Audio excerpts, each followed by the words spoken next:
നിങ്ങൾക്ക് നിങ്ങളുടെ ഫാമിലിയൊക്കെ ആയിട്ട് വളരെ സമാധാനത്തോടു കൂടി ഒരു ഗേറ്റഡ് കമ്മ്യൂണിറ്റിക്കകത്ത് വളരെ പീസ്ഫുൾ ആയിട്ട് താമസിക്കണോ? അതും with full greenery, water body, park കാര്യങ്ങളൊക്കെ ആയിട്ട്. അതുമല്ല ഇതിന് ഏറ്റവും വലിയ പ്രത്യേകത എന്ന് പറഞ്ഞാൽ ഇവിടുത്തെ ഒരു സ്റ്റുഡിയോന്റെ സ്ക്വയർ ഫീറ്റ് എന്ന് പറഞ്ഞാൽ ഏകദേശം 500 സ്ക്വയർ ഫീറ്റ് ആണ് വരുന്നത്. അതുപോലെ തന്നെ 1 ബെഡ്റൂമിന്റെ സ്ക്വയർ ഫീറ്റ് സ്റ്റാർട്ട് ചെയ്യുന്ന ഏകദേശം 800-850 സ്ക്വയർ ഫീറ്റ് മുതലാണ്. സോ എന്റെ പുറകിൽ കാണുന്ന ഈ ഒരു ബ്യൂട്ടിഫുൾ കമ്മ്യൂണിറ്റിനെ കുറിച്ചാണ് ഞാനിപ്പോൾ പറയാൻ പോകുന്നത്. സെക്യൂറ ഗാർഡൻസ്. ഈ സെക്യൂറ എന്ന് പറഞ്ഞാൽ നമ്മുടെ ജപ്പാനിലുള്ള ഒരു ഫ്ലവർ ആണ്. ആ ഫ്ലവർ അവർ എൻറ്റയർലി ജപ്പാനിൽ നിന്ന് ഇങ്ങോട്ടേക്ക് റീപ്ലാന്റ് ചെയ്യാണ് ചെയ്യുക ഈ ഒരു കമ്മ്യൂണിറ്റിയിൽ.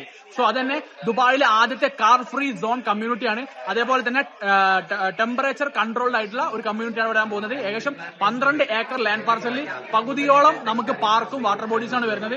വെറും 30% ഈ കാണുന്ന 4 ബിൽഡിംഗ് വരാൻ പോകുന്നത്. അതും എക്സ്ക്ലൂസീവ് ആയിട്ടുള്ള ഏകദേശം 1400ഓളം യൂണിറ്റ് ഫുള്ളി ഫർണിഷ്ഡ് ആയിട്ട്. നിങ്ങൾക്ക് 65% 3 വർഷം കൊണ്ട് മാസം ഓരോ ശതമാനം വെച്ച് അടച്ചാൽ മതി. ബാക്കി 35% ഹാൻഡ് ഓവറിന്റെ ശേഷം നിങ്ങൾക്ക് ഓരോ മാസം വെച്ച് മാസത്തിൽ അടിച്ചു പോയാൽ മതി. അഥവാ ആരാണ് അവിടെ താമസിക്കുന്നത് അവരുടെ റെന്റ് ഔട്ട് കൊണ്ട് തന്നെ നിങ്ങൾക്ക് അത് അടച്ചു തീർക്കാൻ പറ്റും. സോ കൂടുതൽ ഡീറ്റെയിൽസിന് എത്രയും പെട്ടെന്ന് ഈ താഴെ നമ്മൾ കോൺടാക്ട് ചെയ്തോ നമുക്ക് സംസാരിക്കാം.